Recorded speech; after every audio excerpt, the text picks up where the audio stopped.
ఏ survey ఏ రకమైనటువంటి వివరణ ఇచ్చినా కూడా అన్ని సర్వేలు కూడా రాబోయేటటువంటి 2024 ఎన్నికల్లో జగన్మోహన్ రెడ్డి గారి వైసీపీ ప్రభుత్వం మాత్రమే అధికారంలోకి రాబోతోంది అని చెప్పినటువంటి అనేక రకాలైనటువంటి సర్వే వివరాలన్నీ కూడా మనం చూసాం. తాజాగా జీ న్యూస్ అనేటటువంటి నేషనల్ ఛానల్ వారిచ్చినటువంటి సర్వే ప్రకారం కూడా ఇప్పటికిప్పుడు రాష్ట్రంలో కనుక ఎన్నికలు జరిగితే కూటమి అభ్యర్థుల్ని కూడా లెక్కలోకి తీసుకున్న తర్వాత మేము జరిపినటువంటి సర్వే వివరాలు కనుక చూస్తే 19 పార్లమెంటు స్థానాలు వైసీపీ పార్టీ కైవసం చేసుకోబోతోంది. కేవలం 6 స్థానాలకు మాత్రమే చంద్రబాబు నాయుడు పరిమితం అవ్వబోతున్నాడు కూటమి రూపంలో అనేటటువంటి మాట జీ న్యూస్ అనేటటువంటి సంస్థ చెప్పింది. వారు దేశవ్యాప్తంగా అనేక రాష్ట్రాల్లో ఏ రకమైనటువంటి పార్లమెంట్లో పరిస్థితి ఉన్నది అనేటటువంటి దాని మీద సర్వే చేసినటువంటి సందర్భాల్లో దాదాపు 370 పైచిలుకు స్థానాలన్నీ కూడా ఎన్డీఏ ప్రభుత్వానికే వచ్చేటటువంటి అవకాశాలు ఉన్నాయి. కేవలం 90 నుంచి 100 సీట్లు మాత్రమే ఇండియా కూటమికి పరిమితం అవుతుందనేటటువంటి మాట చెప్తూనే ఆంధ్రప్రదేశ్ రాష్ట్రంలో జగన్మోహన్ రెడ్డి గారికి 48% పైచిలుకు ఓట్లు సంపాదించేటటువంటి అవకాశం ఉంది. అదే రకంగా చంద్రబాబు నాయుడు జనసేన అంటే జనసేన కూటమి ఏదైతే తెలుగుదేశం పార్టీ జనసేన కూటమి ఏదైతే ఉందో ఇది 44% లోపలికి మాత్రమే ఉంటుందనేటటువంటి మాట చాలా స్పష్టంగా చెప్పారు. సో వారు చెప్పినటువంటి వివరాలు కనుక చూస్తే దాదాపుగా 130 అసెంబ్లీ స్థానాలు జగన్మోహన్ రెడ్డి గారు కైవసం చేసుకుని అధికారాన్ని ఏర్పరిచేటటువంటి అవకాశం ఉంది. అదే రకంగా దీంతో పాటుగా జానాధార్ ఇండియా అనేటటువంటి మరొక సర్వే సంస్థ వారి యొక్క వివరాలు తెలిపారు. సో వారు క్లెయిమ్ చేసుకున్న ప్రకారం గడిచినటువంటి కాలంలో మేము చెప్పినటువంటి సర్వే వివరాలు 98% నిజమైనాయి అనేటటువంటి మాట చెప్పారు. దానితో పాటుగా ఆంధ్రప్రదేశ్ రాష్ట్రంలో 300 పైచిలికే ఎంప్లాయీస్ మా దగ్గర పనిచేస్తున్నారు. గ్రామాల్లో నిరంతరం కూడా సర్వే చేయటం అనేటటువంటిది మా యొక్క కార్యక్రమం అనేటటువంటి మాట చెప్పారు. దాదాపు 150 పైచిలకు పీపుల్ దగ్గర మేము శాంపిల్స్ కలెక్ట్ చేసామని చెప్పి వారు చెప్పినటువంటి వివరాలు కనుక చూస్తే అసెంబ్లీ స్థానాలు కనుక చూస్తే వైఎస్ఆర్సీపీ 125 స్థానాలు కైవసం చేసుకునేటటువంటి అవకాశం అంటే దాదాపు 49.2% వారికే వచ్చేటటువంటి అవకాశం ఉందని చెప్పారు. టీడీపీకి 50 సీట్ల కంటే ఎక్కువ రావు, 46.3% మాత్రమే పరిమితం అవుతారు. బీజేపీ కాంగ్రెస్ రెండూ కూడా 1%కే పరిమితం అవుతారనేటటువంటి మాట సుస్పష్టంగా చెప్పారు.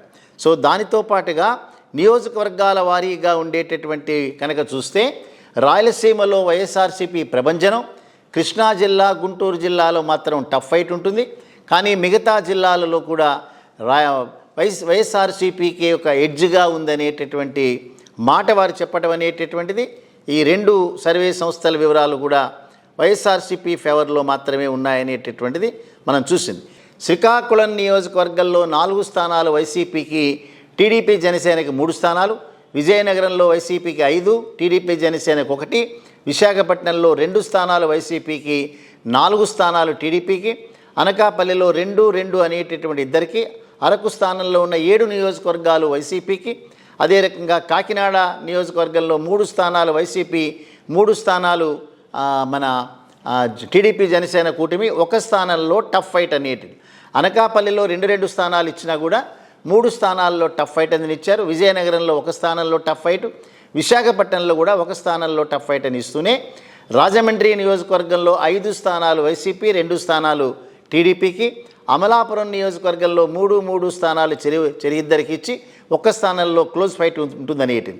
నరసాపురంలో 2 స్థానాలు వైసీపీకి, 5 స్థానాలు టీడీపీ అలయన్స్కి, ఏలూరులో 6 స్థానాలు వైసీపీకి, 0 స్థానాలు వచ్చి టీడీపీ జనసేనకి, 1 స్థానంలో క్లోజ్ ఫైట్. మచిలీపట్నంలో 5 వైసీపీ, 1 టీడీపీ, 1 క్లోజ్ ఫైట్. విజయవాడలో 3 టీడీపీ, 4 జనసేన టీడీపీ అలయన్స్. గుంటూరులో 2 స్థానాలు వైసీపీ, 3 స్థానాలు టీడీపీ జనసేన, 2 స్థానాల్లో క్లోజ్ ఫైట్.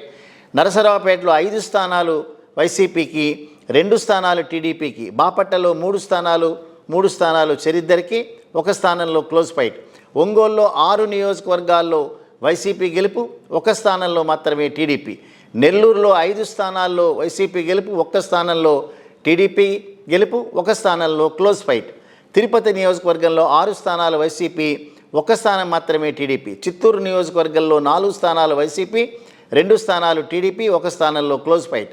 రాజంపేట నియోజకవర్గంలో 7కి 7 వైసీపీ, కడప 7 వైసీపీ, కర్నూలు 7 వైసీపీ, నంద్యాల 7 వైసీపీ, హిందూపూర్ 5 నియోజకవర్గాల వైసీపీ, 1 నియోజకవర్గం టీడీపీ, 1 క్లోజ్ ఫైట్. అనంతపూర్లో ఉన్న 7 నియోజకవర్గాలు కూడా టీడీపీ వైసీపీ తరఫునే ఉండేటట్టు. సో ఏ రకంగా చూసినా కూడా ఇవన్నీ వైసీపీ రాబోయేటటువంటి రోజుల్లో ఘన విజయం సాధిస్తుందని, 125 నుంచి 135 స్థానాల్లో వారు ప్రభుత్వాన్ని ఏర్పాటు చేస్తున్నారని ఏ సర్వే చెప్పినా కూడా అన్ని సర్వేలు కూడా వైసీపీకి అనుకూలంగా ఉండేటటువంటి ఫలితాలు మాత్రమే వస్తాయనేటటువంటిది అనేక సర్వే సంస్థల సారాంశం.